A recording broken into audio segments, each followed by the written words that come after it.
Le silence dans le manoir de Saint-Cloud n'était pas un silence vide, c'était un silence de velours, lourd, coûteux, parfumé à la cire d'abeille et aux aiguilles de pin frais.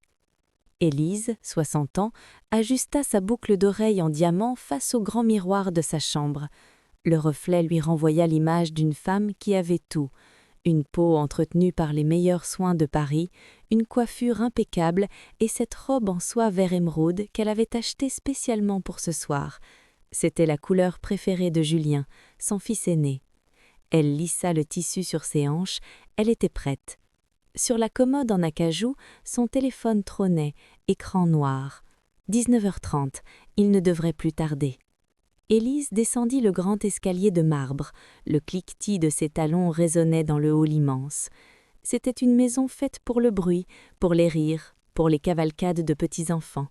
Mais ce soir, la maison semblait retenir son souffle. Dans le grand salon, le sapin de 4 mètres touchait presque les moulures du plafond. À son pied, une montagne de paquets emballés dans du papier or et noir. Élise s'arrêta un instant pour les contempler, un sourire tendre aux lèvres. Elle avait passé des semaines à tout préparer. Pour Julien, la montre Patek Philippe Vintage qu'il convoitait depuis 2 ans. Pour Sophie, ce sac de créateur introuvable pour lequel Élise avait dû faire jouer ses relations. Pour Marc, Lucas, Clara et même pour Valérie, sa belle-fille, elle avait prévu un bracelet en or blanc. Élise savait que Valérie ne l'aimait pas beaucoup, les piques subtiles lors des déjeuners du dimanche ne lui échappaient pas, mais Élise était convaincue qu'avec de la générosité et de la patience, on pouvait tout réparer. C'était son rôle de matriarche, être le ciment, même si le ciment devait parfois se faire écraser entre les briques. Elle entra dans la salle à manger. La table n'était pas dressée pour un banquet. Julien lui avait dit au téléphone il y a 2 semaines « Maman, cette année on fait simple, ne cuisine rien, on passe te prendre vers 20h, on a une surprise. » Une surprise. Élise adorait les surprises. Elle imaginait déjà la scène. Peut-être un restaurant privatisé? Ou alors ils allaient tous chez Sophie qui venait de refaire sa cuisine, avec l'argent d'Élise, bien sûr. Elle s'assit dans son fauteuil habituel, au bout de la table vide, simplement pour ajuster sa chaussure. 20h15. Elle jeta un coup d'œil par la fenêtre. L'allée de gravier était plongée dans l'obscurité. Le portail automatique restait fermé. Une légère inquiétude, comme une égratignure sur un disque vinyle, commença à se faire sentir. Le trafic. C'était sûrement le trafic. Paris est un cauchemar le soir du réveillon. Elle sortit son téléphone. Aucun message, pas d'appel en absence. Elle ouvrit la conversation de groupe familial nommée « La Tribu ». Dernier message, il y a 3 jours, de Lucas. « Merci pour le virement Mamoun, t'es la meilleure. » Elle tapa lentement. « Je suis prête, vous êtes sur la route ?» Les 3 petits points de suspension s'agitèrent. Quelqu'un écrivait. Puis ils disparurent. Rien. Élise fronça les sourcils. Peut-être n'avait-il plus de réseau? Peut-être était-il dans un tunnel? Elle se leva et commença à errer dans le salon. Elle alluma la cheminée à gaz. Les flammes artificielles dansèrent instantanément, jetant des ombres mouvantes sur les murs. 21h. L'angoisse changea de nature. Elle passa de « ils sont en retard » à « il est arrivé quelque chose ». Un accident, avec les routes glissantes, son cœur se serra. Elle appela le numéro de Julien. Sonnerie, sonnerie, sonnerie. « Vous êtes bien sur la messagerie de Julien, laissez un message. » Elle appela Sophie. Messagerie. Elle appela Marc. Messagerie. Elle retourna s'asseoir, le souffle court. Sa main tremblait légèrement en tenant le téléphone. Elle n'osait pas appeler les hôpitaux. Pas encore. Ce serait ridicule de paniquer pour rien. Ils étaient ensemble, c'était sûr. S'il y avait eu un problème, l'un des conjoints aurait appelé. 20h10. Le silence de la maison n'était plus du velours. Il était devenu du plomb. Il pesait sur ses épaules, lourd, écrasant. Élise avait faim. Son estomac se tordait non pas d'appétit, mais de cette nausée froide que provoque l'incertitude. Elle allait à la cuisine. Le frigo était plein de champagne et de foie gras, au cas où. Elle se servit un verre d'eau du robinet. L'eau avait un goût métallique. Elle retourna dans le salon et s'assit sur le fauteuil en cuir beige, face à la télévision éteinte. Elle voyait son propre reflet dans l'écran noir. Une vieille femme riche, habillée comme une reine, assise seule dans un musée vide. Pourquoi ne répondait-il pas? C'est alors que son doigt glissa par habitude sur l'icône Instagram.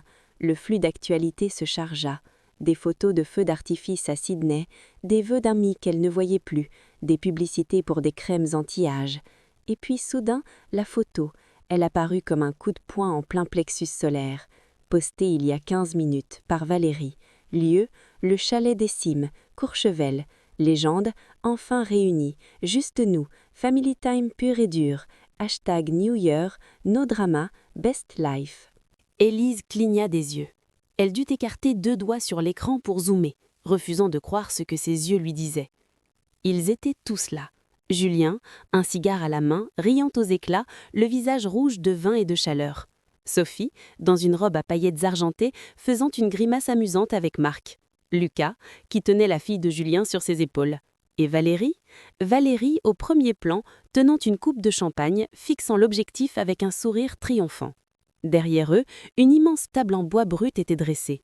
Il y avait des plats fumants, des bouteilles de grand cru. Il y avait de la vie, il y avait de la joie. Il y avait 10 chaises autour de la table. 10, pas 11. Il n'y avait jamais eu de place prévue pour Élise. Élise lâcha son téléphone sur le canapé comme s'il était brûlant. Le souffle lui manqua. Elle se leva brusquement, portant la main à sa gorge. Le collier de perles lui semblait soudain être un garrot. On passe de prendre vers 20 heures. Le mensonge résonnait dans sa tête avec la voix de Julien. Pourquoi avoir menti? Pourquoi ne pas avoir simplement dit « Maman, cette année, on le fait entre jeunes ?» Elle aurait été triste, certes, mais elle aurait compris. Elle aurait réservé une croisière. Elle serait allée voir une amie. Mais là, il l'avait laissé attendre. Il l'avait laissé s'habiller. Il l'avait laissé espérer. Elle regarda les cadeaux au pied du sapin. Le papier doré brillait sous la lumière du lustre. Ces paquets semblaient soudain grotesques, obscènes. Elle revit le visage de Sophie quand elle lui avait demandé de l'argent la semaine dernière pour une urgence dentaire. Sophie, qui souriait maintenant sur la photo à Courchevel, probablement avec des dents très saines.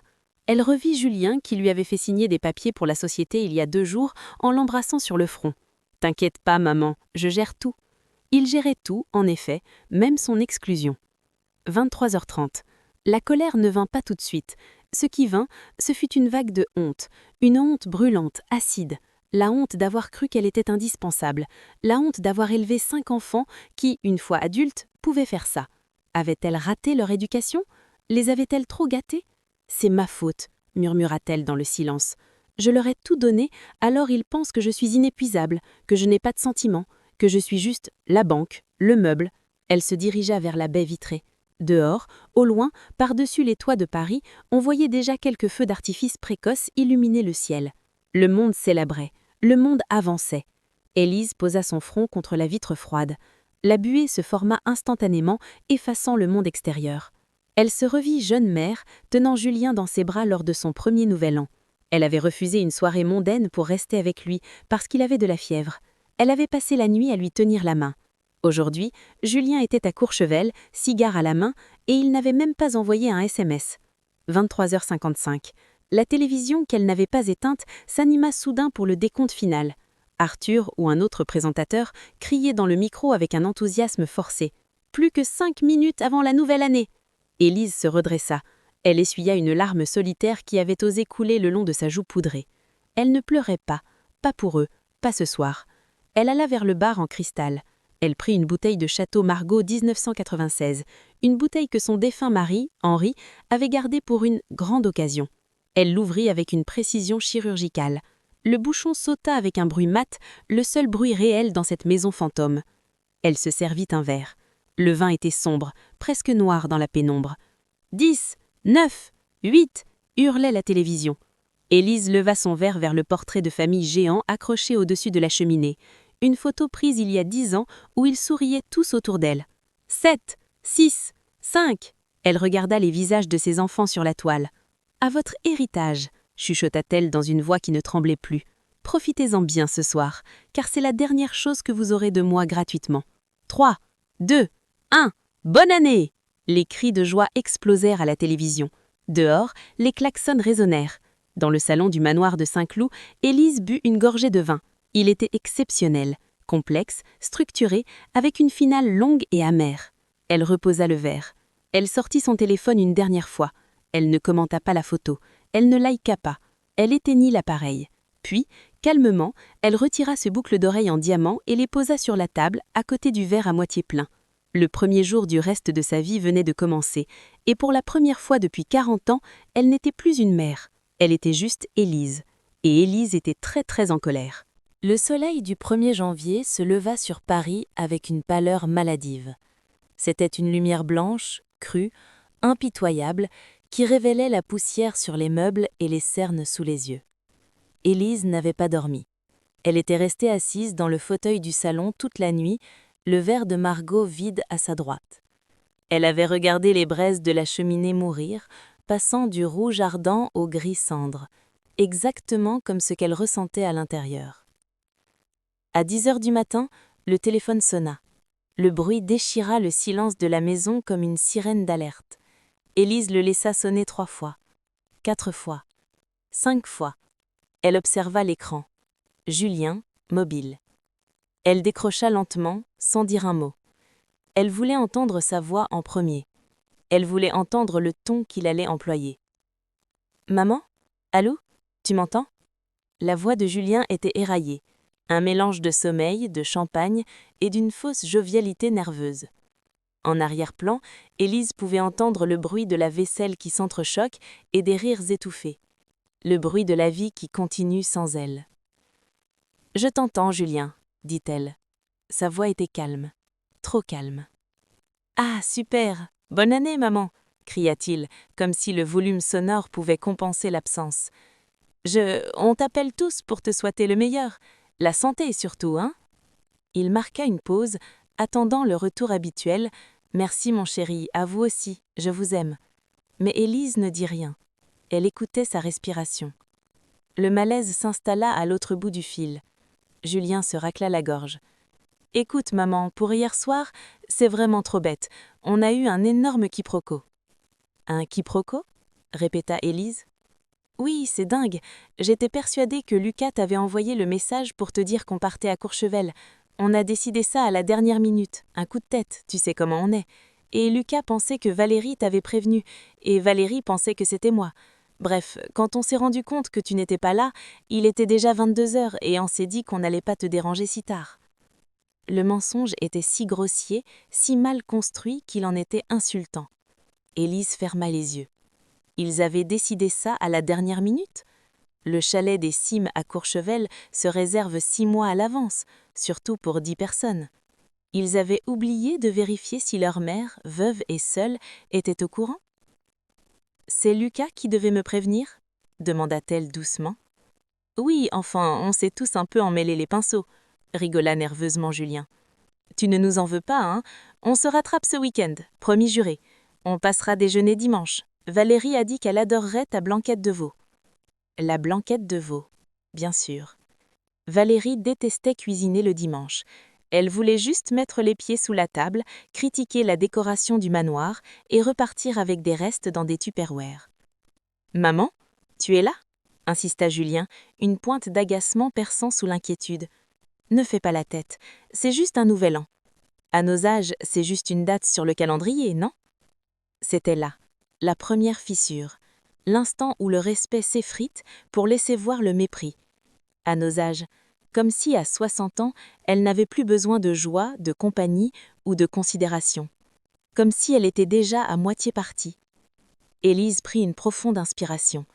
Si elle criait maintenant, il dirait qu'elle est hystérique, qu'elle est une vieille femme aigrie.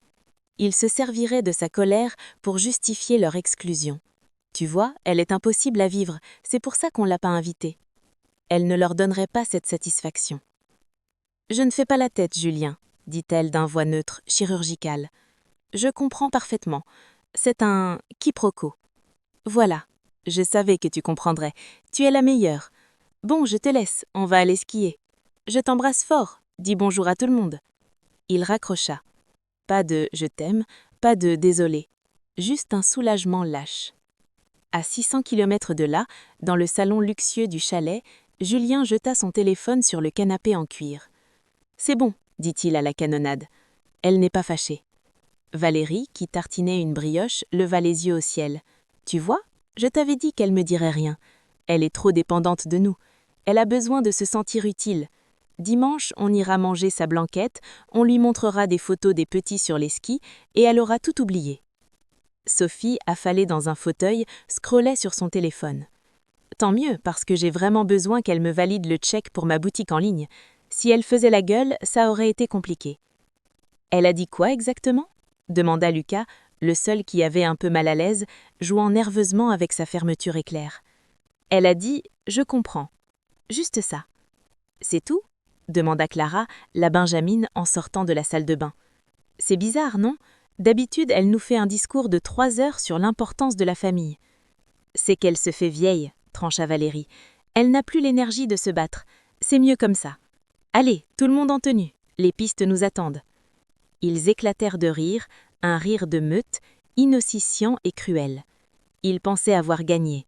Ils pensaient que le silence d'Élise était une soumission.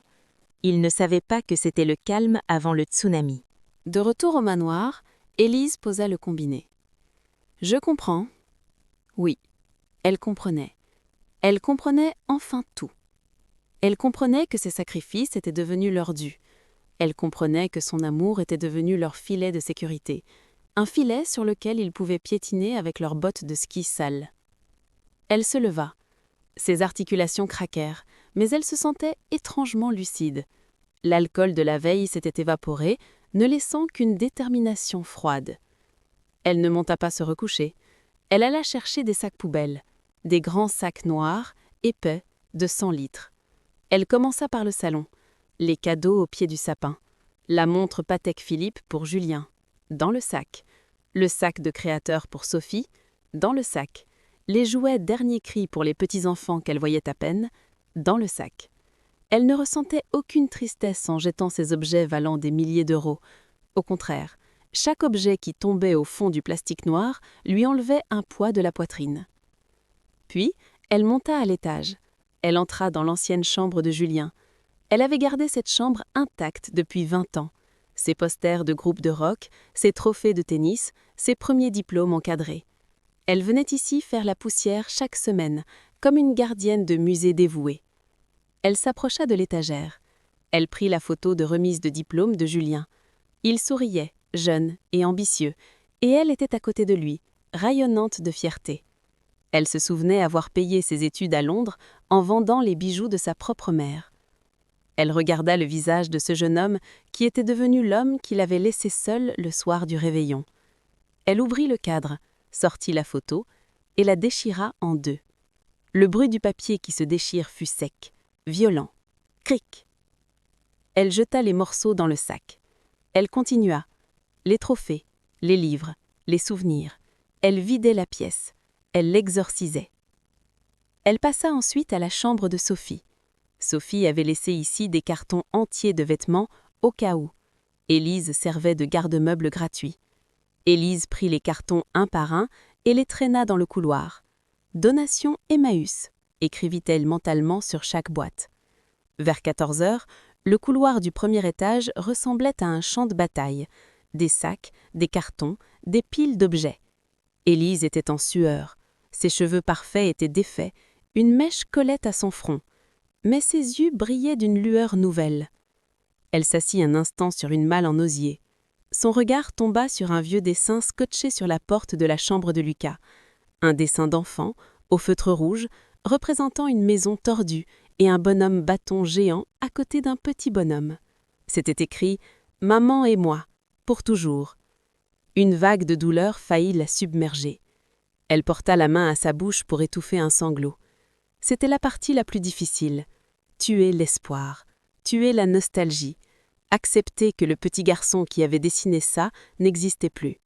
Il avait été remplacé par un homme de 30 ans, sans colonne vertébrale, qui laissait sa belle-sœur dicter sa conduite. Élise se leva, arracha le dessin et le froissa en boule. Elle ne le jeta pas dans le sac poubelle. Elle le mit dans sa poche, comme une preuve, comme une pièce à conviction pour le procès qu'elle tenait dans sa tête.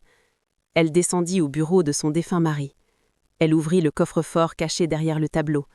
Elle sortit le grand dossier bleu, testament et succession. Elle sortit aussi le dossier rouge, donation et rente mensuelle. Elle s'assit au bureau en acajou, sortit son stylo-plume menthe blanc et tira un trait rouge épais sur la première page du dossier rouge. Puis, elle prit son téléphone, le ralluma et composa un numéro. Pas celui de ses enfants, celui de Maître Lambert, son notaire. « Maître, c'est Élise. Désolée de vous déranger un jour férié. »« Madame, il y a un problème ?»« Non, au contraire. J'ai besoin de vous demain matin à 8 heures. J'ai des modifications urgentes à faire sur l'ensemble de mes dispositions. »« L'ensemble, madame ? » ?»« Tout, absolument tout. Et préparez aussi les documents pour la révocation des procurations bancaires de Julien. »« Mais cela va bloquer les comptes de la société familiale, » s'inquiéta le notaire. « Je sais, » dit Élise, « c'est exactement le but. » Elle raccrocha. Dehors, le ciel gris commençait à s'assombrir. La première journée de l'année s'achevait. Élise n'était plus seule. Elle avait un plan. Et la colère, découvrait-elle, était un compagnon bien plus fidèle que ses propres enfants. Elle regarda les sacs poubelles alignés dans le couloir comme des cadavres. Le ménage ne faisait que commencer. Le 2 janvier tomba sur Paris comme une chape de plomb. Une pluie fine et glaciale battait les carreaux du bureau de Maître Lambert, situé dans le 8e arrondissement. À 8 heures précises, Élise était assise dans le fauteuil en cuir face au notaire. Elle portait un tailleur gris anthracite, strict, sans bijoux. Elle ressemblait moins à une mère de famille qu'à une PDG venue licencier une filiale entière.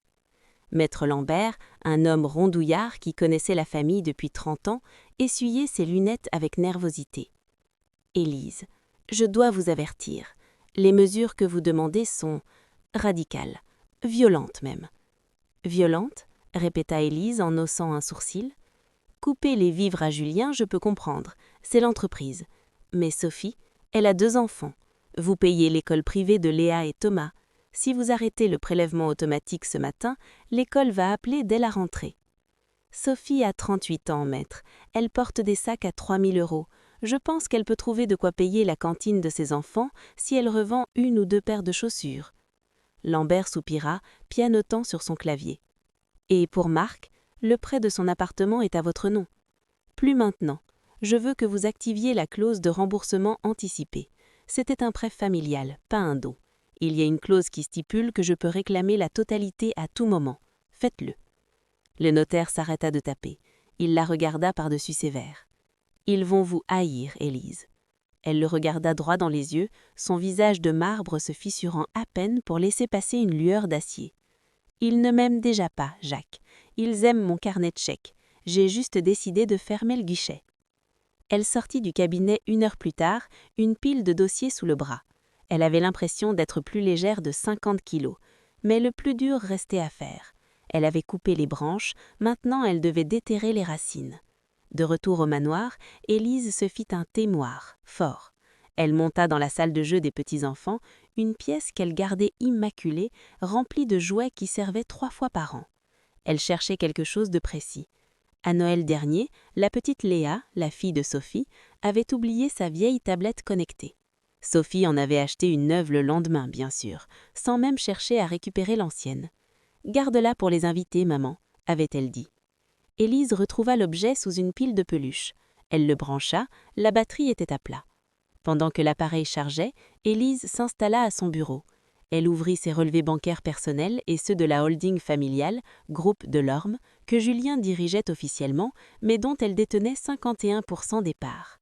Elle commença à éplucher les comptes, ligne par ligne. Elle cherchait des anomalies. Elle n'eut pas à chercher longtemps. 28 décembre, retrait de 5 000 € en liquide. Motif, frais de représentation. 30 décembre, virement de 12 000 € vers agence de voyage de luxe. 31 décembre, facture le chalet des Cimes à compte, payé avec la carte corporate du groupe. Le sang d'Élise se glaça. Non seulement elle l'avait exclu, mais elle avait payé pour ça. C'était son argent qui finançait le champagne qu'il buvait à sa santé à Courchevel. Julien détournait l'argent de l'entreprise pour ses vacances. C'était de l'abus de bien social. C'était pénal. Son propre fils la volait. Un digne sonore la fit sursauter. La tablette s'est allumée. Élise déverrouilla l'écran. Le code était la date de naissance de Léa. Facile. La tablette était synchronisée avec le compte iCloud de la famille que Sophie utilisait pour stocker ses photos. Mais surtout, l'application Messenger était restée ouverte sur le compte de Sophie. Les notifications pleuvaient. Le groupe de discussion s'appelait Team Courchevel. No boomer, non. Le cœur d'Élise battait à tout rompre. Elle savait qu'elle ne devrait pas lire. On dit que les écoutes aux portes n'entendent jamais de bien de soi. Mais elle ne pouvait pas s'arrêter. C'était comme regarder un accident de voiture au ralenti. Elle remonta le fil de la conversation jusqu'au 30 décembre. Valérie, 30 décembre, 14h22. Dites, on est d'accord qu'on ne dit rien à la reine-mère pour le chalet? Si elle vient, elle va encore se plaindre qu'il fait trop froid, qu'elle a mal au dos, et on va devoir se coucher à 23h. Julien, 30 décembre, 14h25. T'inquiète, je lui ai dit qu'on ferait un truc simple. Elle attendra comme une conne chez elle, et quand elle réalisera, on sera déjà sur les pistes. Au pire, on dira que c'est un malentendu. Elle gobe tout. Marc, 30 décembre, 14h30. Ça me va. De toute façon, l'ambiance est morte quand elle est là. Elle nous regarde manger comme si elle notait nos calories. Et puis franchement, ça nous fera des économies de pas la voir. Elle commande toujours le vin le plus cher. Sophie, 30 décembre, 14h35. Grave. Bon, par contre, faut qu'on soit gentil dimanche. J'ai besoin qu'elle me signe une caution pour mon nouveau projet de boutique. Donc on sourit, on mange sa blanquette dégueu et on encaisse.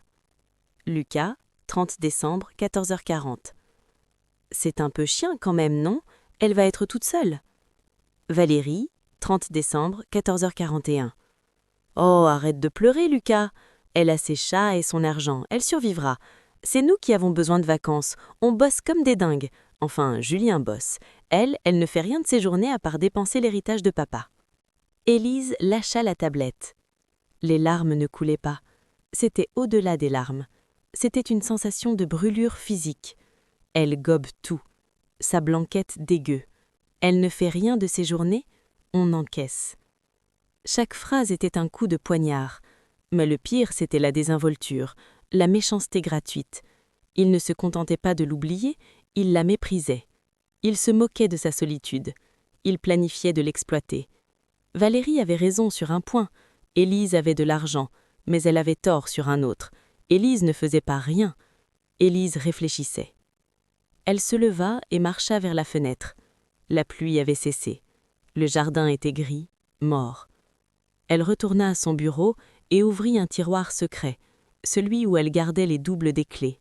Les clés de l'appartement de Marc, les clés de la maison de Sophie, les clés du loft de Lucas, les doubles des cartes grises des voitures, tout au nom de la société.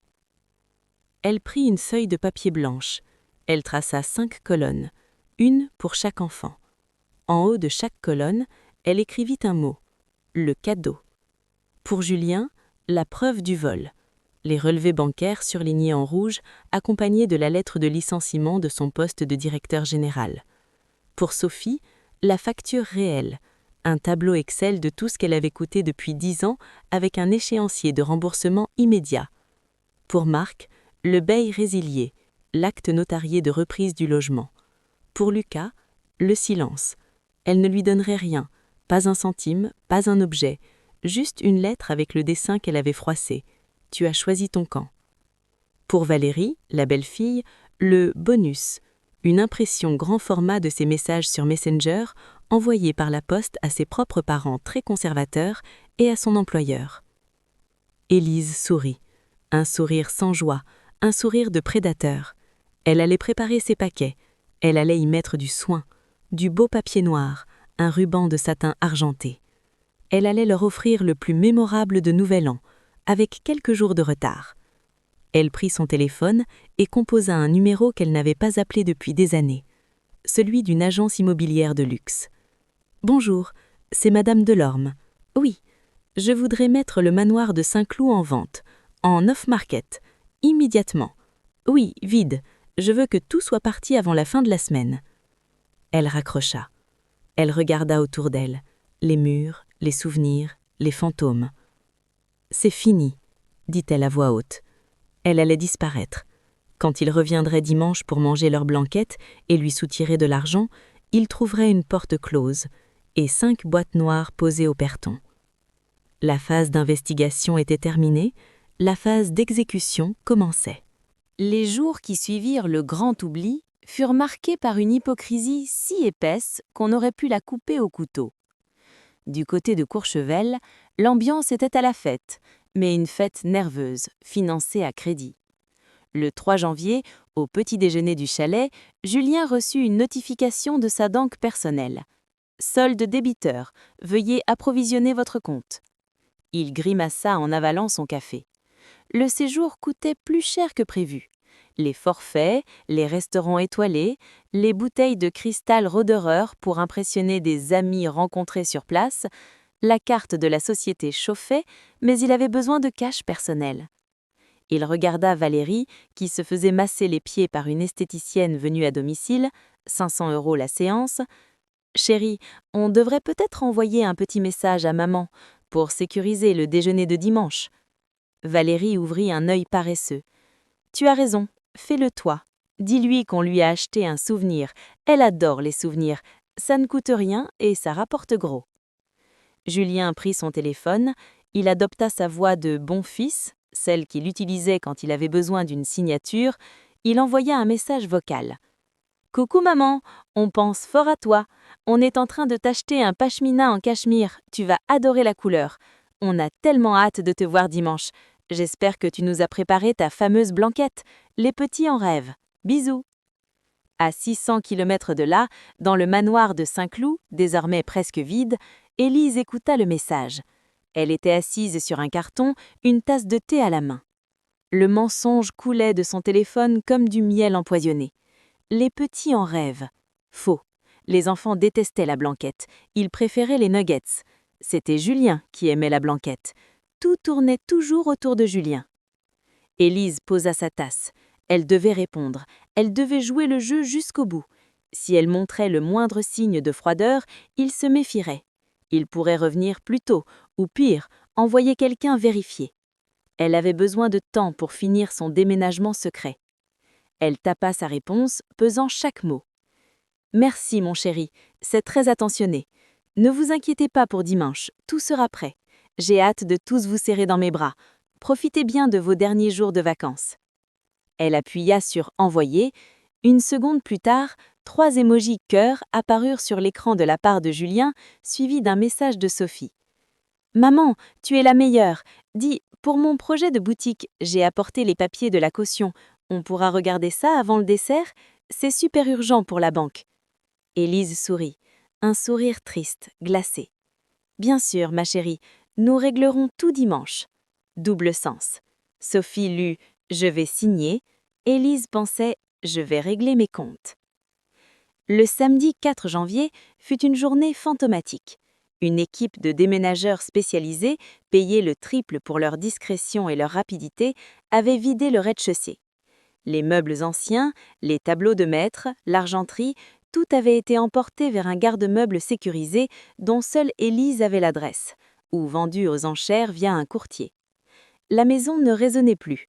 Elle était devenue une coquille vide. Il ne restait que les rideaux pour donner l'illusion depuis l'extérieur que la vie continuait et la table de la salle de manger. Élise avait insisté pour laisser la grande table en chêne massif. Vers 17 h, Élise fit son dernier tour. Elle passa sa main sur la rampe d'escalier. Elle se souvint des cris de joie de Lucas quand il glissait dessus étant petit. Elle se souvint des disputes d'adolescents de Sophie. Elle se souvint des dîners d'affaires de son mari. Cette maison avait été le théâtre de sa vie. Aujourd'hui, elle fermait le rideau. Elle n'emportait qu'une seule valise et son sac à main. Elle alla dans la cuisine. Elle ne lança aucune cuisson. Pas de blanquette, pas de riz, rien. Le frigo était vide, débranché, porte ouverte. L'odeur de la maison avait changé. Elle ne sentait plus la cire et le parfum. Elle sentait le départ.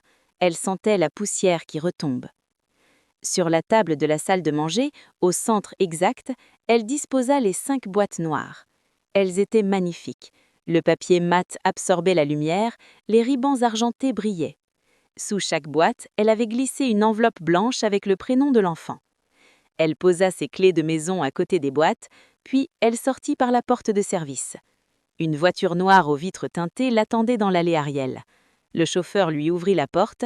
« Direction l'aéroport, Madame Delorme ?»« Oui, Jean, et ne prenez pas l'autoroute.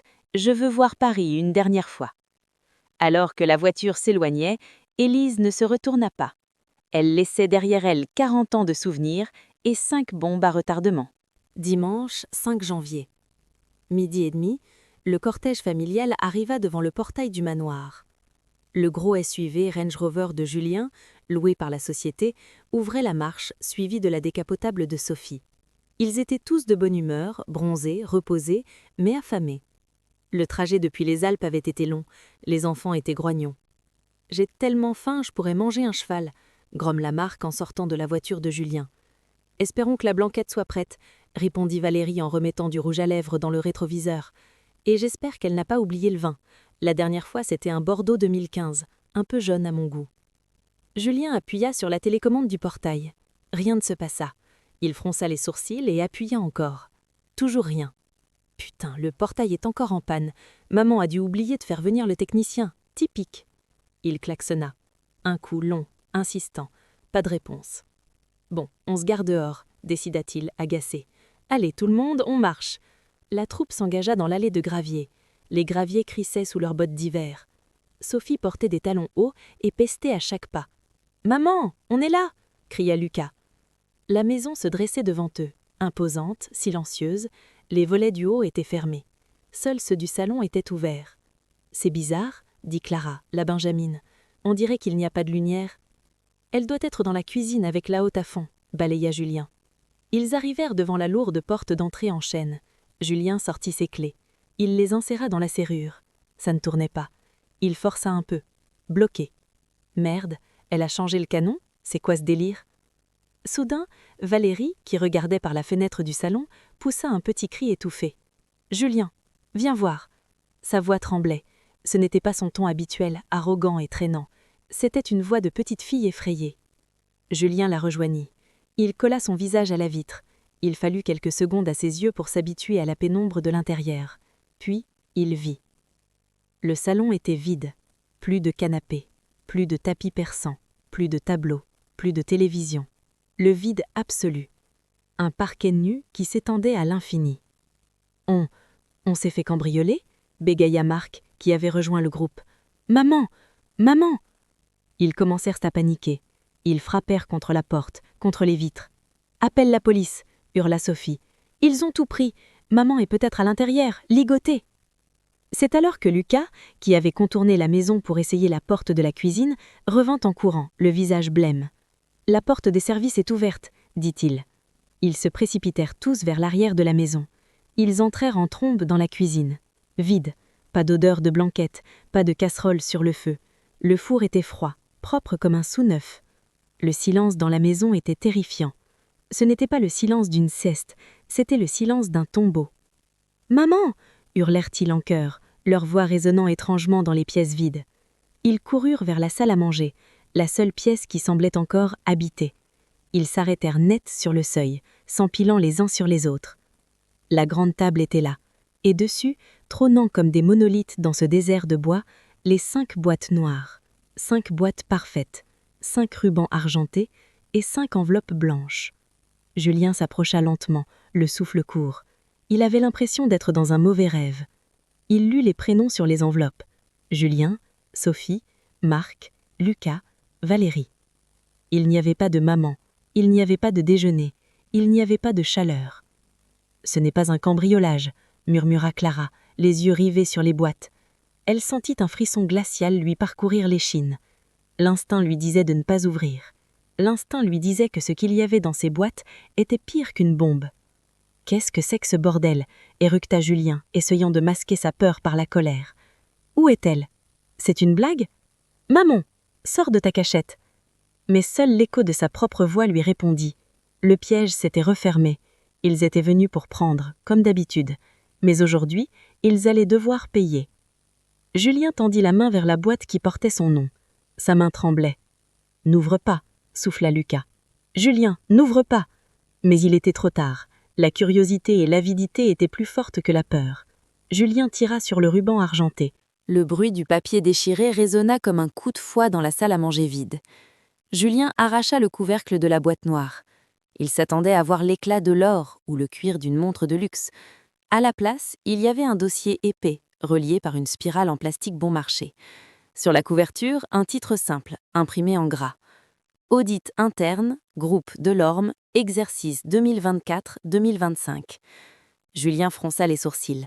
Il sortit le dossier. Il était lourd. Une lettre tomba du dossier et glissa sur la table. C'était une lettre à en-tête du cabinet d'avocats de la famille. Julien la lut à voix haute, d'une voix qui perdait de son assurance à chaque mot.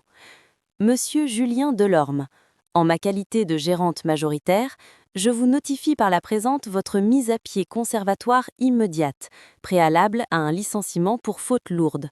Motif : abus de biens sociaux, détournement de fonds, voire rapport d'audit 6 juin, pages 4 à 12, et usage frauduleux de la carte d'entreprise à des fins personnelles. Le silence qui suivit fut assourdissant. « Quoi » souffla Valérie. Julien feuilleta frénétiquement le dossier. Page 4. Une liste de transactions surlignée en jaune fluo. 31 décembre, le chalet des Cimes, 12 000 €. 24 décembre, bijouterie Vendôme, bracelet pour Valérie, 4 500 €. 15 novembre, week-end golf Marrakech, 3 200 €. Tout y était, chaque centime qu'il avait emprunté en pensant que maman ne regardait jamais les comptes. Elle avait tout vu, elle avait tout noté. « Elle me vire !» bégaya Julien, le visage devenant rouge brique. « Elle me vire de ma propre boîte !»« Elle ne peut pas faire ça !» cria Valérie. « Si, elle peut. Elle a 51% des parts. Je suis foutue. Si elle porte plainte, je vais en prison. » Sophie, tremblante, ouvrit sa propre boîte. Pas de sac Chanel, juste une feuille de papier Bristol pliée en deux. C'était un tableau Excel imprimé. Relevé de dette, Sophie Delorme. Prêt démarrage boutique 2018, 50 000 €, non remboursé. Caution appartement 2020, 30 000 €. Frais d'avocat, divorce 2022, 15 000 €. Prêt d'hiver, urgence, 42 000 €. En bas de la page, un total en rouge 137 000 €. Et une note manuscrite d'une écriture élégante et implacable. Comme convenu lors de nos nombreux accords verbaux, je réclame le remboursement intégral de ces sommes sous 30 jours. Passé ce délai, mes avocats saisiront tes biens, y compris ton stock de vêtements et ta voiture. Sophie lâcha la feuille. Elle eut un haut-le-cœur. « Elle veut me ruiner, elle veut me mettre à la rue. C'est ma mère, putain, comment elle peut faire ça ?» Marc ouvrit sa boîte. Un acte d'huissier. Résiliation de bail et congé pour reprise. Il vivait dans un magnifique 150 mètres carrés dans le 16e arrondissement, propriété d'Élise, pour un loyer dérisoire de 500 € par mois. Le document stipulait qu'il avait 3 mois pour vider les lieux. Le motif : vente du bien immobilier. « Elle vend mon appart », murmura Marc, livide. « Elle vend le toit au-dessus de la tête de mes enfants. » La panique commençait à se transformer en hystérie collective. Ils tournaient en rond dans la pièce vide comme des rats pris au piège. Lucas, le plus jeune, le plus fragile, ouvrit sa boîte avec deux mains qui tremblaient tellement qu'il n'arrivait pas à défaire le nœud. Il finit par déchirer le papier. À l'intérieur, il n'y avait aucun document juridique, juste une boule de papier froissé. Il la déplia. C'était son dessin d'enfant. « Maman et moi, pour toujours. » Et une petite carte. « Tu savais, tu n'as rien dit. Le silence est un choix. Voici le mien. Tu es libre. Débrouille-toi. » Il n'y avait rien d'autre. Pas de demande d'argent. Juste le rejet total, l'indifférence. Pour Lucas, qui avait vécu dans l'ombre protectrice de sa mère, c'était pire qu'une dette. C'était une amputation.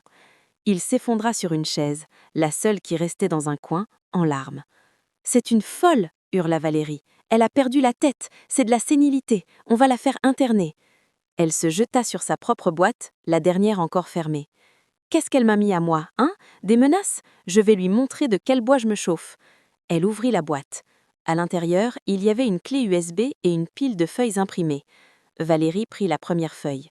Son visage se décomposa.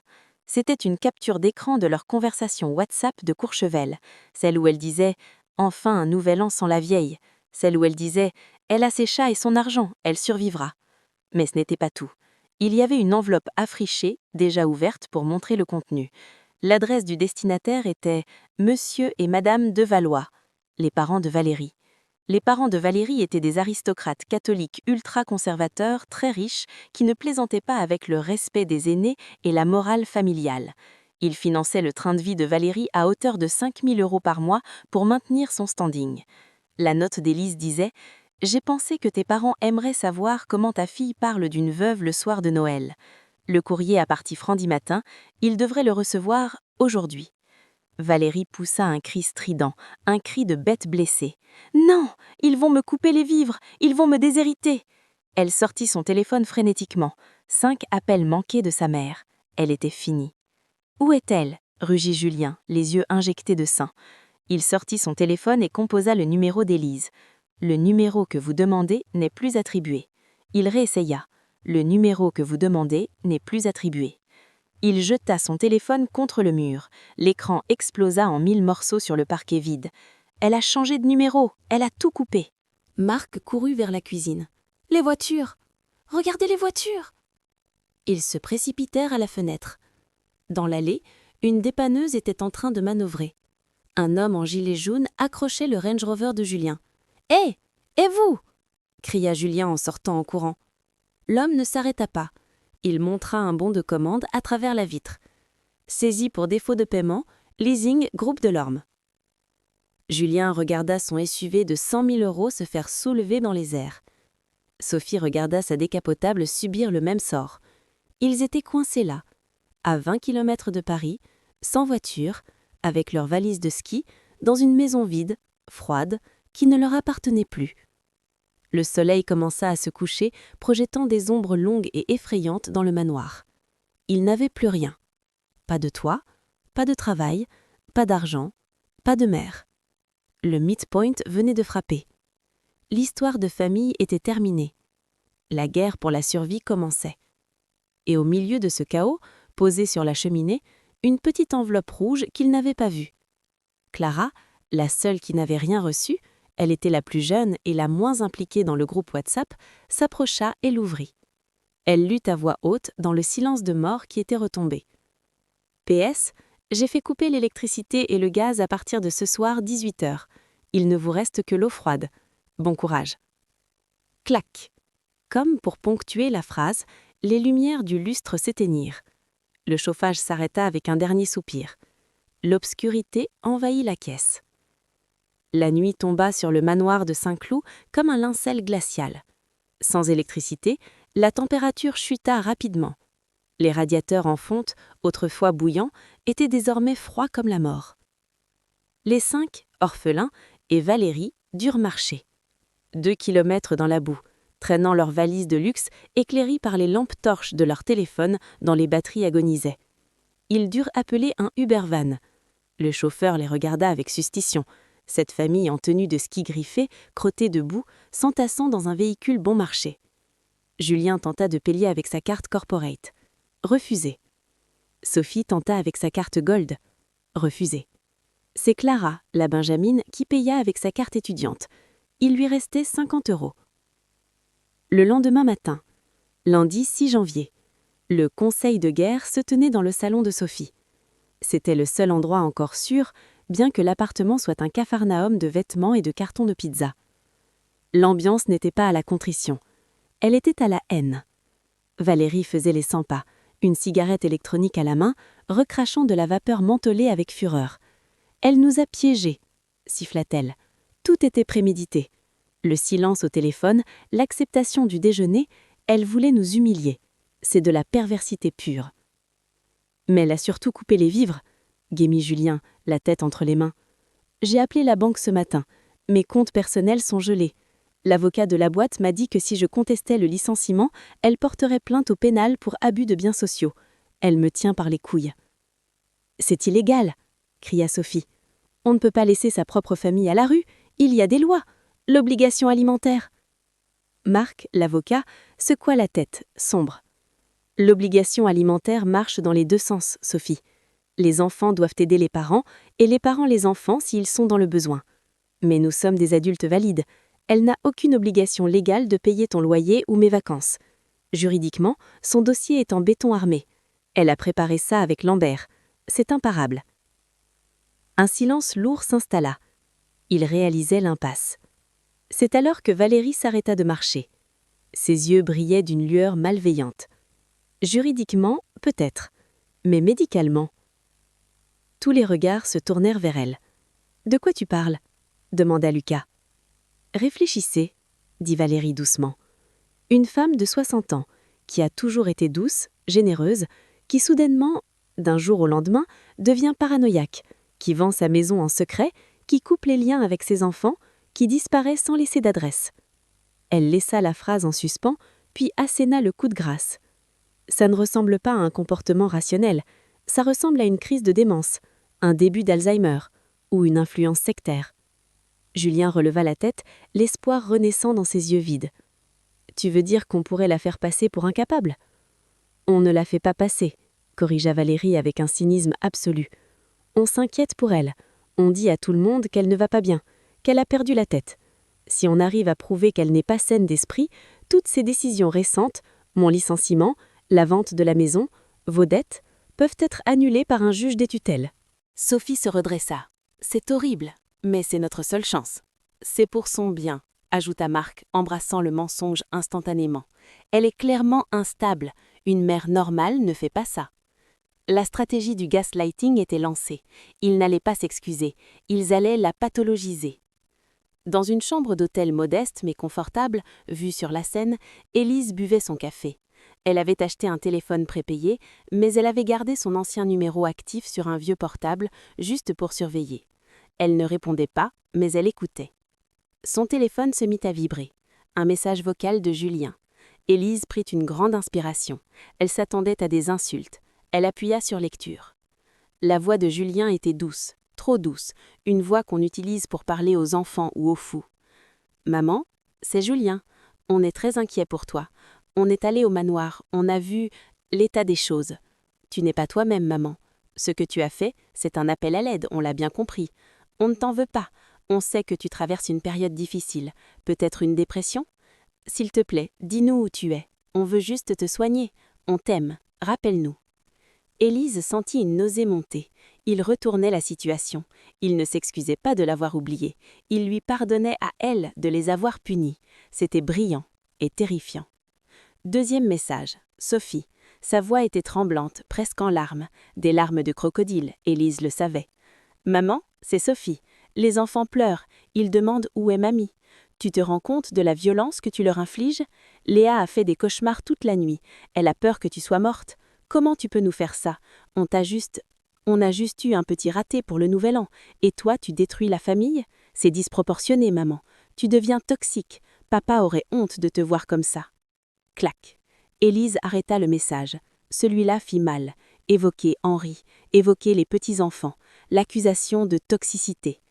Pendant un instant, le doute s'insinua, une fissure dans son armure. « Est-ce que j'ai été trop loin ?» se demanda-t-elle. « Est-ce que je suis une mauvaise mère? Est-ce que c'est moi le monstre ?» C'est le but du gaslighting, faire douter la victime de sa propre réalité. Elle regarda par la fenêtre. La pluie tombait sur Paris. Elle se sentit soudain très vieille et très seule. Son téléphone vibra encore. Une notification Facebook. Valérie venait de poster un message public, un long pavé émotionnel. Élise lut. « Triste début d'année pour la famille Delorme. Notre chère Élise traverse une crise psychologique grave et a disparu. Nous sommes dévastés et très inquiets pour sa sécurité mentale. Si vous la voyez, ne lui donnez pas d'argent. Elle n'est pas en état de gérer ses finances. Contactez-nous immédiatement. #Alzheimer, #disparition inquiétante. » La tristesse d'Élise s'évapora instantanément. La nausée disparut. Une colère froide, pure, revint irriguer ses veines. Il ne s'inquiétait pas pour elle, il s'inquiétait pour l'argent. Ne lui donnez pas d'argent, c'était la phrase clé. Ils essayaient de lui couper l'herbe au su-pied, de l'isoler socialement, de la faire passer pour folle auprès de ses amis et de ses banquiers. C'était une déclaration de guerre. Il voulait jouer au docteur, il voulait une tutelle. Très bien. Élise sortit un nouveau dossier de sa valise, le dossier nucléaire. Elle composa le numéro de Maître Lambert. « Jacques, c'est moi. Ils ont mordi à l'hameçon. Ils jouent la carte de la sénilité. Je m'en doutais. C'est leur seule défense possible pour récupérer la gérance. » « Parfait, » dit Élise. « Lancez la phase 2. Publiez les résultats de mon expertise psychiatrique, celle que j'ai faite la semaine dernière, justement, pour anticiper ça. Et envoyez les convocations pour le tribunal. » « Vous êtes sûre, Élise ? Une fois que c'est public, c'est irréversible. La réputation de Julien sera détruite. Julien s'est détruit sous toi le 21 décembre. Jacques, moi, je ne fais qu'allumer la lumière. » Elle raccrocha. Il voulait la faire passer pour folle. Elle allait prouver au monde entier qu'elle était la seule personne saine d'esprit dans cette famille de fous. Elle se leva, alla dans la petite cuisinette de l'hôtel et se servit un verre d'eau. Elle regarda son reflet dans le miroir. Elle ne voyait pas une victime, elle voyait une guerrière. Et la guerrière allait leur montrer ce que le mot toxique voulait vraiment dire. Paris. Une semaine plus tard. La pluie ne s'était pas arrêtée. Une bruine persistante, grise, qui collait aux vêtements et au moral. Dans le petit appartement de Sophie, un 3 pièces où s'entassaient désormais 5 adultes et 2 enfants, l'air était devenu irrespirable. Ça sentait le linge mal séché, le tabac froid et le désespoir. L'électricité avait été coupée le matin même pour impayé. Sophie avait hurlé au téléphone contre le fournisseur, brandissant son nom de famille comme une arme, mais l'opératrice s'en moquait. Sans argent, pas de courant. À la lueur des bougies parfumées Joe Malone à 60 € pièce, vestige absurde de leur vie d'avant, la famille Delorme touchait le fond. Julien était assis par terre, le dos contre le radiateur froid. Il n'avait pas rasé sa barbe depuis 3 jours. Il tenait une bouteille de whisky bon marché. Il avait essayé de vendre sa collection de montres, mais sans les certificats d'authenticité, restés dans le coffre d'Élise, les bijoutiers lui en avaient proposé une misère, pensant qu'elles étaient volées. Il avait dû accepter 2 000 € pour une Rolex qui en valait 15 000. L'argent avait déjà disparu dans les dettes urgentes de Valérie. Valérie, justement. Elle n'était plus la reine de la ruche. Ses cheveux étaient gras, son vernis écaillé. Ses parents, les Devallois, avaient réagi à la lettre d'Élise avec une violence médiévale. Ils avaient coupé les ponts, honteux que leur fille ait insulté une veuve. Ils lui avaient envoyé un SMS lapidaire. « Tu es la honte de notre nom. Ne nous contacte plus tant que tu ne t'es pas amendé. »« C'est de ta faute, » murmura soudain Julien, la voix pâteuse. Valérie releva la tête, les yeux cernés. « Pardon ?»« C'est de ta faute, » répéta-t-il plus fort. « C'est toi qui as voulu aller à Courchevel. C'est toi qui as dit « on ne l'invite pas ». C'est toi qui as écrit ces messages sur WhatsApp. » Il se leva, vacillant. « Sans toi, je serais encore DG. Maman m'aimait. Elle m'a toujours tout passé. C'est toi le poison. » Valérie bondit sur ses pieds. « Moi, le poison ? Et toi, le grand Julien, le chef de famille. Tu es un incapable. Tu n'as jamais rien construit. Tu as juste hérité. Tu es un parasite, Julien. Ta mère t'a coupé le cordon et tu es en train de mourir parce que tu ne sais pas respirer tout seul. »« Fermez-la !» hurla Sophie en sortant de la chambre des enfants. « Léa pleure parce qu'elle a froid. Vous êtes des monstres !» La dispute éclata, violente, physique. Marc essayait de séparer Julien et Valérie qui se griffaient.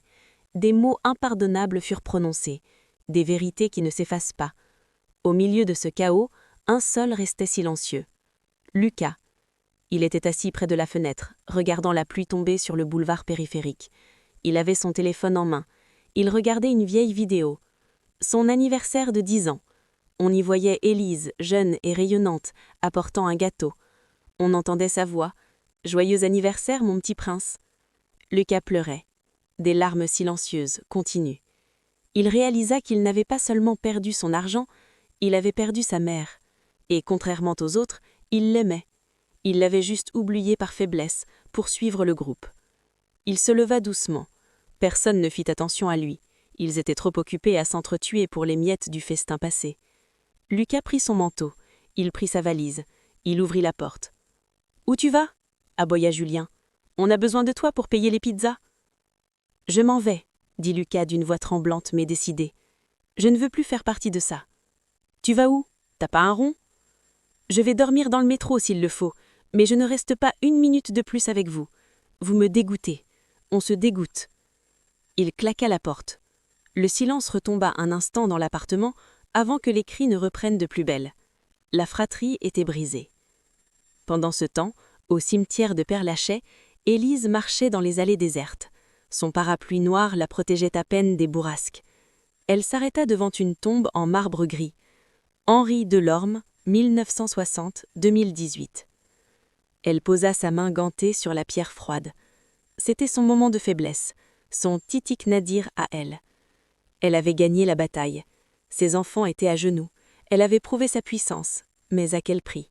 « Tu vois, Henri, » murmura-t-elle à la pierre, « j'ai fait ce qu'il fallait. J'ai nettoyé la maison. Une larme chaude coula sur sa joue glacée. « Mais mon Dieu, qu'est-ce que j'ai mal !»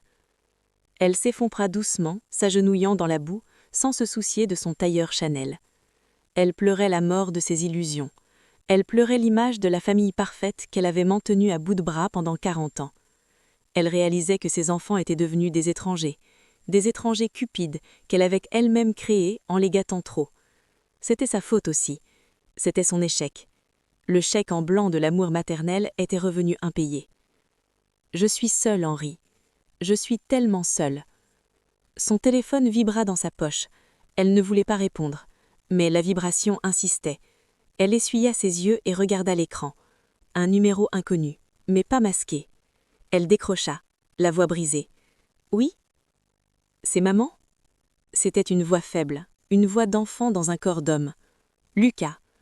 Élise se figea. Son cœur fit un bond douloureux. Elle faillit raccrocher. Elle devait rester forte. « Maman ? Ne raccroche pas, s'il te plaît. Je ne veux pas d'argent, je te jure, je ne veux rien. » Il pleurait. Élise pouvait entendre le bruit des voitures derrière lui. Il était dehors. « Je voulais juste te dire, je suis désolée. Je suis tellement désolée. Je suis une merde, maman. J'ai été lâche. Valérie a proposé le chalet et j'ai dit oui parce que je voulais skier. J'ai pas pensé à toi, j'ai juste pensé à moi. Je mérite tout ce qui m'arrive. » Élise serra le téléphone si fort que ses jointures blanchirent. C'était la première fois qu'un d'eux disait la vérité. Pas d'excuses, pas de quiproquo, juste la vérité nue. « Où es-tu, Lucas ?» demanda-t-elle, la voix retrouvant un soupçon de fermeté maternelle. « Je ne sais pas, près de la gare. Je suis partie, j'ai laissé les autres. Je ne pouvais plus les entendre t'insulter. » Il y eut un long silence. Seul le bruit de la pluie remplissait l'espace entre eux. Élise ferma les yeux. Elle était au fond du gouffre, mais une petite échelle venait d'apparaître. « Maman ? » ?»« J'écoute, Lucas. »« Est-ce que c'est trop tard ? Pas pour l'argent, pour toi et moi ?» Élise regarda la tombe d'Henri. Elle avait détruit leur vie matérielle pour voir s'il restait quelque chose d'humain en dessous. Chez Julien, il n'y en avait rien. Chez Sophie non plus. Mais chez Lucas, peut-être. « Rentre au chaud, Lucas. Trouve un café. »« J'ai pas d'argent pour un café. » Élise soupira, un soupir qui tremblait. « Va au café Le Terminus en face de la gare. Attends-moi. » Elle raccrocha. Elle se releva, essuya la boue sur ses genoux. Elle n'allait pas tout pardonner, certainement pas. La leçon n'était pas finie. Mais pour la première fois depuis le 31 décembre, elle ne se sentait plus totalement seule. Elle se tourna vers la sortie du cimetière. La phase de destruction était terminée.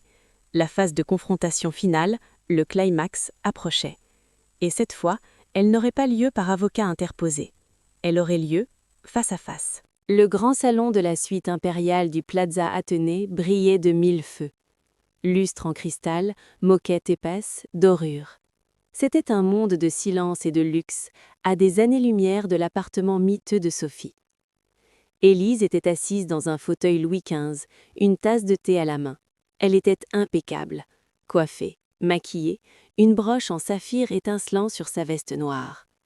En face d'elle, Lucas dévorait un club sandwich comme s'il n'avait pas mangé depuis une semaine, ce qui était probablement le cas. Il avait les yeux rouges, les vêtements froissés, mais il était propre. Il avait pris une douche dans la salle de bain de marbre. « Mange doucement, » dit Élise. « Tu vas te rendre malade. » Sa voix était neutre, ni affectueuse, ni hostile, juste factuelle.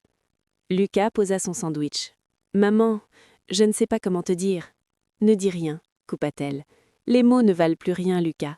Seuls les actes comptent. Tu es venu. C'est un acte. C'est un début. » Elle posa sa tasse. « Mais ne crois pas que cela efface tout.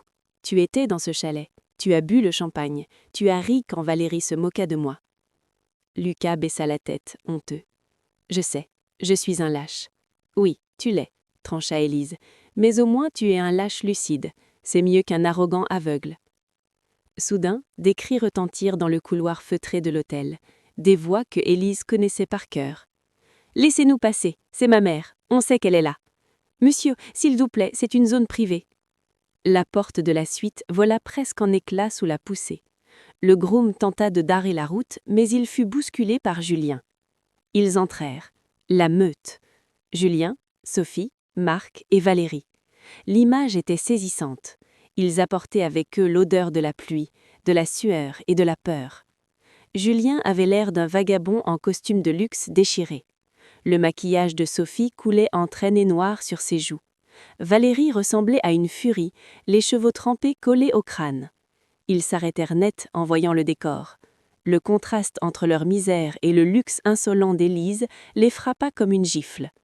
Puis ils virent Lucas, assis devant un repas chaud. « Le traître !» hurla Valérie. « Il nous a vendus. Il s'empiffre pendant qu'on crève de faim. » Julien s'avança, les poings serrés, les veines du cou saillantes. « Ça suffit, maman.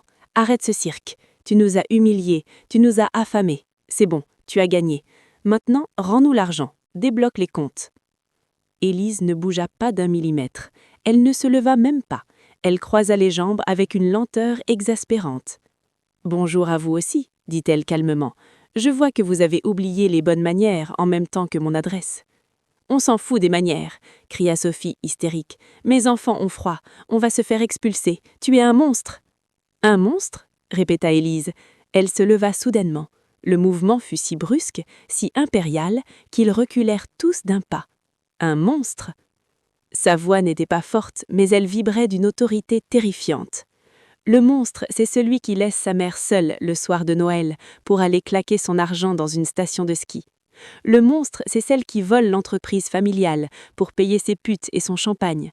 Elle fixa Julien. Le monstre, c'est celle qui attend que sa mère meure pour toucher l'héritage et payer ses sacs à main. Elle fixa Sophie. Elle s'avança vers eux. Ils semblaient rétrécir à vue d'œil. Vous n'êtes pas venus pour vous excuser, vous êtes venus parce que le robinet est fermé. Vous ne pleurez pas parce que je vous manque, vous pleurez parce que votre confort vous manque. C'est Valérie, pleurnicha Julien, pointant un doigt tremblant vers sa femme. C'est elle qui a tout manigancé. Elle m'a monté la tête. Elle a dit que tu étais pénible, que tu gâcherais l'ambiance. Moi, je voulais t'inviter. Valérie écarquilla les yeux, trahie. Espèce de... Tu rejettes la faute sur moi ? C'est toi qui as dit « Maman est une emmerdeuse dans la voiture ». C'est toi qui as signé l'échec. Silence, tonna Élise. Le calme retomba instantanément. Élise s'approcha de Valérie. Elle la regarda avec un dégoût clinique, comme on regarde un insecte nuisible. « Valérie, ma chère bru, tu as voulu jouer à la matriarche, tu as voulu m'évincer. Tu as cru que parce que j'étais vieille et seule, j'étais faible. » Élise sortit une enveloppe de sa poche. « Tes parents m'ont répondu ce matin. » Le visage de Valérie devint livide. « Ils ont répondu ? » ?»« Oui, ils s'excusent pour ton comportement vulgaire et indigne de leur rang. Ils m'ont aussi envoyé ceci. » Elle tendit un papier à Julien.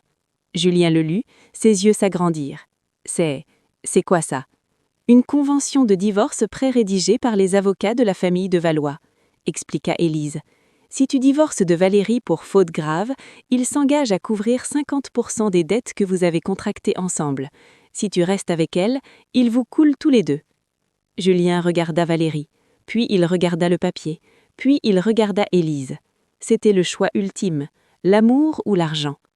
Dans le regard de Julien, Élise vit la réponse instantanément. Et cela lui brisa le cœur une dernière fois. Il n'aimait personne. « Julien, non !» souffla Valérie, reculant vers la porte. « On a un enfant !» Julien la repoussa violemment. « Dégage, tu m'as ruiné. Casse-toi. Je signe. Maman, je signe. Je la vire. C'est elle le problème, je te l'avais dit. » La scène était pathétique. Valérie tomba à genoux, en larmes. Julien agitait le papier comme un ticket gagnant de loto. Sophie et Marc regardaient leurs chaussures, terrifiés d'être les prochains. Élise ressentit une immense fatigue. C'était donc ça, sa famille ? Un groupe de rats prêts à s'entretuer pour un morceau de fromage. « Ça suffit, » dit-elle doucement. Elle retourna s'asseoir. « Julien, le fait que tu sois prêt à jeter ta femme au loup pour de l'argent me prouve que tu ne vaux pas mieux qu'elle. Tu ne signeras rien ici. » Julien se figea, bouche bée. « Mais, tu as dit... » « J'ai dit que c'était l'offre de ses parents, pas la mienne. » Elle sortit 4 dossiers épais de son sac en cuir. Elle les jeta sur la table basse en verre. Bam ! Voici mon offre, la seule, l'unique. Ils s'approchèrent, fascinés et effrayés. « Je vais éponger vos dettes immédiates. Je vais payer les loyers en retard. Je vais éviter la prison à Julien pour l'abus de biens social. » Un soupir de soulagement collectif parcourut la pièce. Sophie faillit s'évanouir de joie. « Maman, merci! Oh merci! On t'aime !» « Fermez-la !» Élise claqua sa main sur la table. « Lisez la suite. Page 2. » Ils tournèrent la page. Sophie lut à voix haute, la voix étranglée. En échange de l'appurement de dettes, le sous-signé accepte de renoncer irrévocablement à tout héritage futur, part de société ou biens immobiliers appartenant à Madame Élise Delorme. Le sous-signé accepte également de ne plus percevoir aucune rente mensuelle.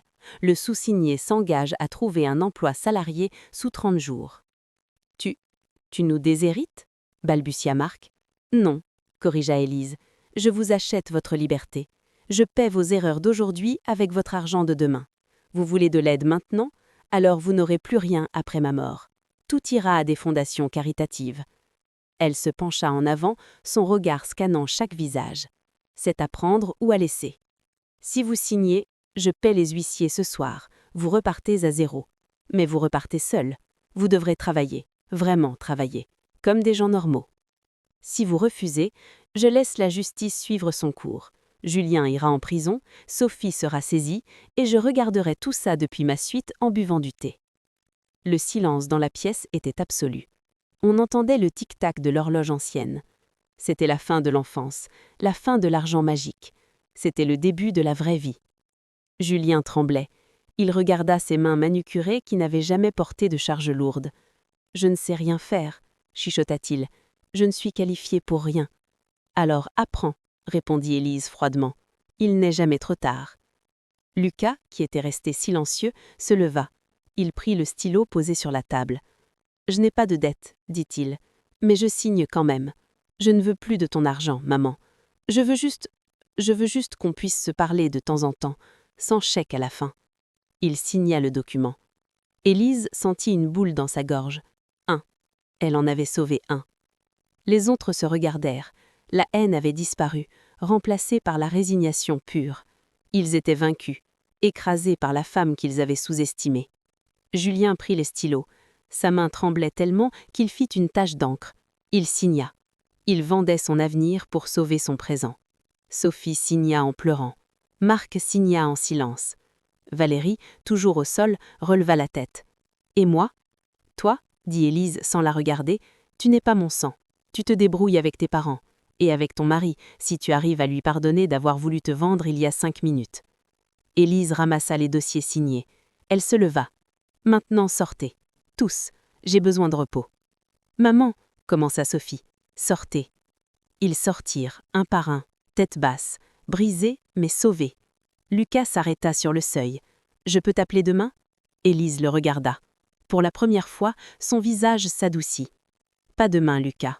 Laisse-moi du temps. Appelle-moi dimanche. »« Pour la blanquette ?» tenta-t-il avec un demi-sourire triste. « Non, pour un café. Je ne cuisine plus pour les ingrats. » La porte se referma.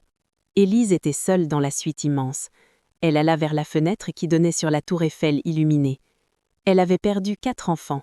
Elle en avait peut-être retrouvé un. Elle avait gagné le respect. Elle prit une gorgée de thé. Il était froid. Mais la victoire, elle, était brûlante. L'été avait envahi Paris. Les terrasses de Saint-Germain-des-Prés débordaient de touristes et de Parisiens cherchant l'ombre. Loin de la grisaille du manoir de Saint-Cloud, l'atmosphère était vibrante, colorée. Élise était assise à la meilleure table du café de Flore. Elle avait changé. Ce n'était plus la vieille dame rigide en tailleur gris du premier chapitre. Elle portait une robe en lin blanc, un chapeau de paille élégant et des lunettes de soleil oversize. Ses cheveux, autrefois tirés en un chignon strict, étaient maintenant coupés courts, modernes, avec une mèche argentée assumée. Elle avait l'air d'avoir 10 ans de moins. En face d'elle, un homme distingué, un galeriste d'art nommé Antoine, riait à une de ses remarques. « Vous avez un œil redoutable, Élise. Ce jeune peintre va exploser, et vous êtes la seule à avoir acheté sa toile avant la cote. » Élise sourit, portant sa coupe de champagne, qu'elle buvait désormais pour le plaisir et non pour oublier. « J'ai appris à faire confiance à mon instinct, Antoine. Il m'a coûté cher par le passé de l'ignorer. » Son téléphone posé sur la table s'alluma silencieusement. Un nom s'afficha. Lucas. Elle ne se précipita pas. Elle finit sa gorgée, s'excusa poliment auprès d'Antoine et décrocha.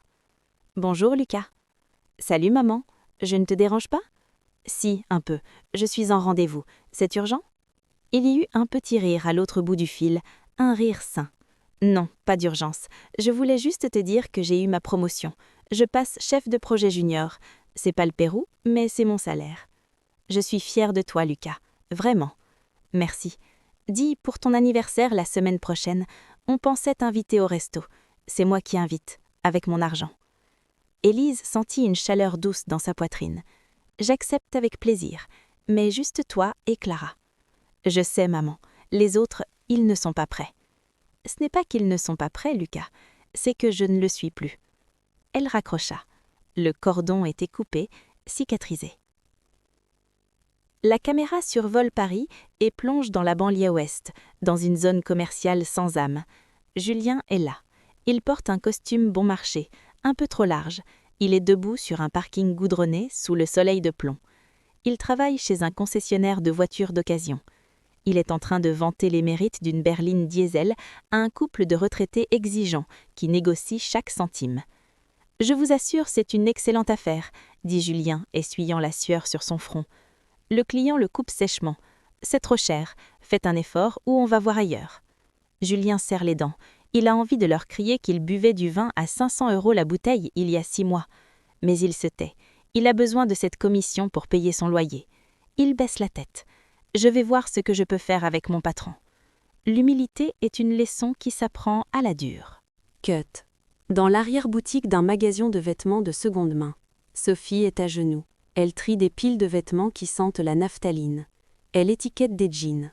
Sa patronne, une femme de 20 ans de moins qu'elle, entre en mâchant un chewing-gum. « Sophie, tu as mal rangé le rayon chaussures. Recommence.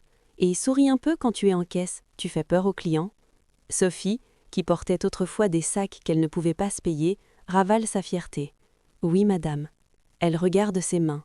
Ses ongles manicurés sont un lointain souvenir. Elle travaille, pour de vrai. Et chaque soir, quand elle rentre chez elle, épuisée, elle regarde ses enfants avec une nouvelle lucidité. Elle ne peut plus leur acheter de jouets, mais elle est là pour leur faire à manger. Cut. Un petit appartement sombre en rez-de-chaussée. Valérie est seule. Julien est parti vivre dans un studio. Ils sont en instance de divorce, comme prédit. Elle regarde la télévision, les yeux vides. Sur la table, une lettre de ses parents. Ils ont accepté de lui verser une petite rente, juste de quoi survivre, à condition qu'elle fasse du bénévolat à la paroisse. La reine de Courchevel sert désormais la soupe populaire le mardi soir. C'est sa prison. Et elle a la clé, mais elle ne sait pas encore comment s'en servir. L'humilité. Le soleil commençait à descendre, baignant Paris d'une lumière dorée. Élise marchait le long des quais de Seine. Elle se sentait légère. Elle s'arrêta devant un artiste de rue qui peignait Notre-Dame. Elle repensa à ce fameux soir du 31 décembre, à cette solitude glaciale dans le grand manoir vide. Elle avait cru que c'était la fin de sa vie. En réalité, c'était le début. Elle avait vendu le manoir, une fortune. Avec l'argent, elle avait acheté un magnifique appartement rue de Rivoli, face aux Tuileries. Mais surtout, elle avait créé une fondation, la Fondation Élise pour les mères oubliées. Elle finançait des logements pour des femmes âgées isolées, organisait des voyages, des ateliers d'art. Elle avait transformé sa douleur en projet. Elle était devenue la mère de centaines de femmes qui, comme elle, avaient trop donné. Elle s'assit sur un banc face au fleuve. Elle sortit son carnet de croquis. Elle s'était remise au dessin, une passion abandonnée à la naissance de Julien il y a 40 ans. Elle dessinait les passants. Un couple de touristes s'approcha d'elle. « Excusez-moi, madame, vous pourriez nous prendre en photo ?» Élise sourit. « Bien sûr. » Elle prit leur téléphone. C'était une famille, les parents et 3 enfants adolescents. « Dites oui, Titi ?» Ils sourirent. Ils avaient l'air heureux, unis. En leur rendant le téléphone, la mère de famille demanda « Vous avez des enfants, madame ?» Élise hésita une fraction de seconde. Le vent joua avec son foulard. « J'ai 5 enfants, » dit-elle doucement. La femme sourit. « Oh, vous devez être une grand-mère Pomblé. Il s'occupe bien de vous ?» Élise regarda l'eau de la Seine couler, l'eau qui passe et ne revient jamais. « Disons, » répondit Élise avec un sourire énigmatique, « que je leur ai appris à s'occuper d'eux-mêmes, et c'est le plus beau cadeau que je pouvais nous faire. » Elle salua les touristes et se leva. Elle avait un vernissage ce soir. Et demain, elle partait pour la Toscane avec son club d'art. Elle n'attendait plus le coup de fil du dimanche. Elle n'attendait plus la blanquette. Elle vivait. Elle traversa le pont des Arts d'un pas alerte. Au loin, le soleil se couchait. Mais pour Élise, il était midi.